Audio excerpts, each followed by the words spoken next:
Hi, I'm Abby. I would love you to explain a little bit more in detail about your portable anti-stress light or mood light. And that is one thing that I think we will need so much at the moment, because yeah, a lot of people are having a lot of anxiety and stress in their life.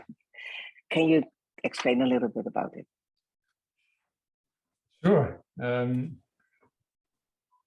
As you know, I've been working with large-scale systems for many years. The Sensora is a whole room therapeutic installation, and that's accessible only to therapists. It's a sizable investment.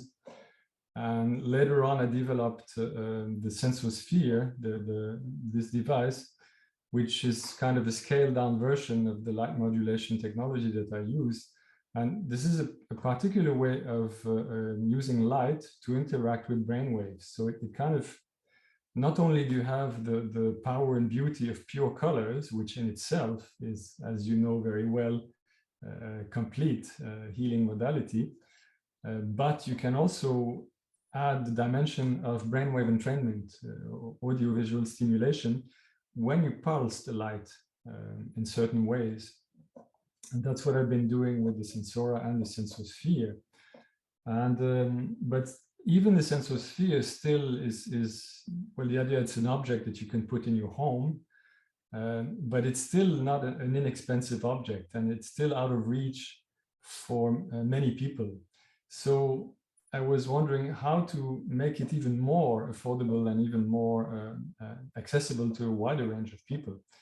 And so this is what I came up with in the last recent time.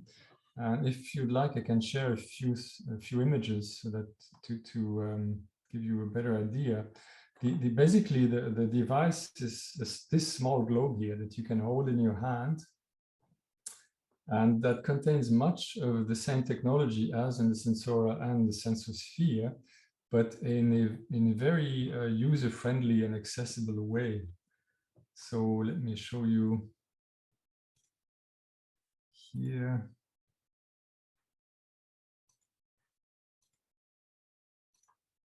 All right, so I call it SensoLight to distinguish it from the SensoSphere, which is this larger unit.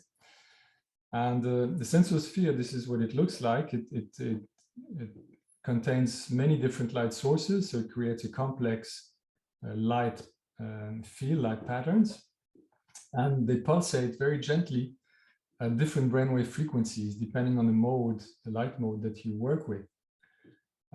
So that's kind of the original idea that led to the SensoLight.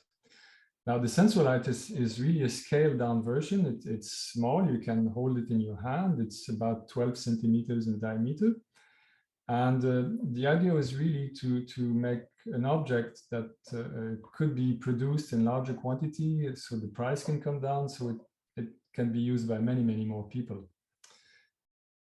So the SensoLight, it's small, it contains only one multicolored light source, red, green, and blue, whereas the SensoSphere contains 17 independent light sources. And one way to simplify things was to reduce to one light source, but the one light source that's in it is quite bright, quite intense. So even in daylight, you can use it. And when you're in a darker space or in the evening, it really stands out. It's an intense source of light. And the important thing about it, that what distinguishes this from common light balls that you can find, because you can find plenty of these light balls on the market, there's a lot of them, but most of them use electronics that generate very high light noise. And what is light noise? It's whenever you have a strong pulsation at high frequency within the light. And it's actually much more common than people realize. Most LED light sources on the market generate a very highly pulsed light. We don't see it simply because the eye can only perceive pulsations up to about 50 hertz for most people, 50 pulsations per second. That's what is called the flicker fusion frequency. Above that, the eye just doesn't see it. And this is why the lighting industry has long considered that since the eye cannot see it, there's no problem with it. You can sell light sources that pulse at high frequency, and it's not an issue. Actually, it is an issue, and many researchers, especially around the ILA, for many, many years have been saying that this is an important issue. And even if your eyes doesn't perceive it, this kind of high frequency pulsation brings really an added stress to your environment. It's really some sensitive people, hypersensitive people, can have migraines or eye stress brought by these high frequency pulsations, even if most people don't really see it, but it still contributes to the environmental stress. And really, there is no need for that. If you want to work with light for healing, for relaxation, then you want to work with very pure light sources which don't have this added pulsation. And actually, I'll show you afterwards. It's easier to see when you perceive it as a sound, this pulsation. But just this is to say that whether it's Sensora, SensoSphere, or now this little SensoLight, I take great care to generate light without any high frequency pulsation. So, and the reason why it's not commonly done is that it requires much more complex electronics. It requires very high precision analog electronics to control the LEDs, which is more expensive and complex than what you can do digitally. So all common, inexpensive LED colored light sources usually use this digital way of driving the LEDs. Very simple and inexpensive, but you will always pay the price with the light noise that comes with it. So the SensoLight really has this totally clean, stable light. And if you want to work with brainwaves, when you add these delicate pulsations of brainwaves within a source of light, it's important to have a clean, pure, stable source. Otherwise, you mix different frequencies together and you end up with a confused signal. Especially in vibrational medicine, we know very well that each frequency has specific effects.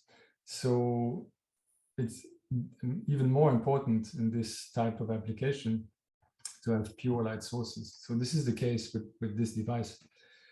And since there's only one light source to do interesting light patterns, I used a more complex array of oscillators. This is the way my light modulation technique works. It combines many oscillators working together, modulating each other to create these flows of colors and light. And so within the SensoLight, there's an array of 12 oscillators operating together. And what was really a challenge was to miniaturize the technology enough so that it can be contained within this very small object. And really, this could not have been done even 4 or 5 years ago. It's really based on the new technology that's coming up now because of mobile devices. The electronics industry has really developed in the last few years extremely powerful chips for the mobile devices. And these chips are available, that you can have very powerful capabilities within tiny parts. So this is what enabled the creation of such a small device with quite complex electronics within it. And it has a battery, so you can use it on its own. It comes with a little base that you put it on the base to recharge it. And it lasts for a number of hours when you lift it from its base. And I've put in a few features in it. For example, I've put in a little sound system that lets it act as an alarm clock. So I put in 10 different nature sounds soft, beautiful sounds that you can use. You can program it to wake you up in the morning by gradually glowing brighter and brighter. You can use it for dawn simulation, and together with a gradually increasing natural sound. So it makes a very soft, gradual wake up that's very different from the brutal typical alarm clock ringing. So that's a nice function within the device. And it comes with a mobile app, so you can connect it with the mobile device to access many of its features. But I'm very much aware that radio frequencies are not healthy, especially when they're close to you. So in all my devices that use Bluetooth links to control with the mobile app, I always provide an option to turn off the radio waves within the device, especially, for example, if you want to use it next to your bed to wake up in the morning. The last thing you want is to have a radio source next to you while you're sleeping. It's very unhealthy. And unfortunately, many people don't realize that. They put their phone next to their table. It's not a good idea. So in the SensoLight, you can program it with the app, and then you can turn off the radio, and then it will keep its programming and work as you expect. It has a number of light modes. You can select different modes, and each mode has a certain range of colors and brainwave frequencies. And they're all tuned to different moods. So you have a mode that's optimized for relaxation, soft. You have a mode that's good for stimulation, if you need your brain to be energized for some mental work. You have a mode for sleep, so very soft delta waves. There's a gamma mode as well if you want to stimulate gamma brainwaves, which is very good to boost cognitive faculties. So these different modes are available within the device. And another unique thing about both this little thing and the SensoSphere is that within the algorithms that generate their continuously transforming light patterns, there are random parameters. And what that means is that they will never repeat the same light pattern. It keeps changing, and it keeps transforming in unexpected ways.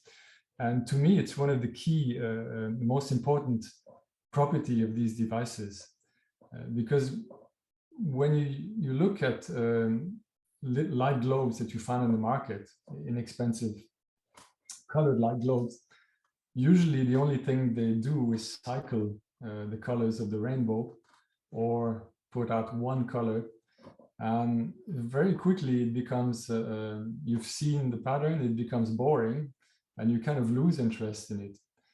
Whereas with this randomness property, since it's always different, you can actually keep looking at it for hours if you want, and it remains fascinating. So it's really part of the unique properties of these devices, these complex algorithms generating always different patterns, still within the ranges that are appropriate for the particular light mode that you are working with. And a last little thing that I put in it is an accelerometer that, so if you move or tilt the device, it transforms the light pattern. So you can really play with it with your hands. So it's very interactive. So I tried really within this object to combine the best of what I know about light therapy, and also a playful object that people can have at home. And the whole idea was to manage to create something inexpensive. And well, up to a certain degree, we managed. It's about $200 for the device, which is not as inexpensive as we would have liked, but it's still the best we could do with this level of complexity. And definitely it opens up the possibility to many more of light therapy device. So let me come back here. Right. I just wanted to illustrate this issue of light noise because it's a little abstract for people since you can't see it. But when you hear it, it's much more striking. It really becomes clear. So I can illustrate this with a little demonstration. I made a little device that I call the Light B, which is a very simple thing. It just directly converts light into sound. So whatever pulsations are within the light source, you will directly hear it. And of course, the ear detects much higher frequencies than the eye. So things that your eye won't see will become very obvious with this kind of translation. So if we take a typical LED source, for example, here I have a little flashlight, and I put it in front of this detector. I don't know if you can hear the noise. It's a very unpleasant buzzing noise, and really you don't want that in your environment. It's totally opposite to healing vibrations. So, and unfortunately, most, especially colored LED gadgets, have that type of noise. I have here another typical LED gadget. It's a very nice little base. It changes color and you put an object on it, a glass object or a crystal, and it's beautiful. But if you look at the light that's being emitted by it, again, I put the light B. So this very unpleasant buzzing. You have this high frequency content within the light. And actually, you'll find that most colored LED devices in the market have this kind of high frequency content. And also even LED light bulbs that you put in your house, in your home. And this is not a good thing. You really want to avoid this kind of constant high frequency buzzing in your environment. And really there's no need, because you can find LED light bulbs that are quite clean, quite stable.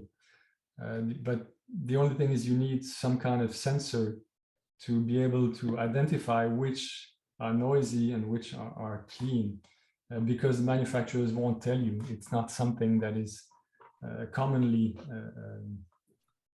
disclosed. Wow. And so are there any additional functions available through the SensoLight app? Right. Well, you can use the SensoLight on its own. Just Yeah. you don't like using mobile devices, you can change the mode, turn it on, turn it off, and so on with on its own. But if you connect it with a mobile app that's available for both iPhones and Android phones, then you have many more possibilities. You can you have description of each light mode, their properties. And you can also set the alarm time, as I mentioned. You can set whether the dawn simulation function. You can set how long you want this transition to be. You can also program it to turn off or go to a night light mode at a certain hour. So you have many more features that are available through the app. And it has a number of built-in light modes. And with the app, you have access to additional optional modes that you can get through the app. Wow. And if people want to know more or get more information or order one of those spheres, they can just find it on your website on Sensora? Right, Sensora.com. That's really for North America and most of the world, but people in Europe, there's a dedicated website to it, which is called SensoLight.lighting. So in Europe, you can find it at SensoLight.lighting. The rest of the world, you can find it at Sensora.com.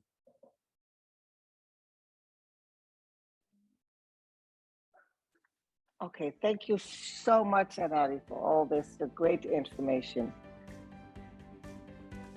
My pleasure. Yes, thanks.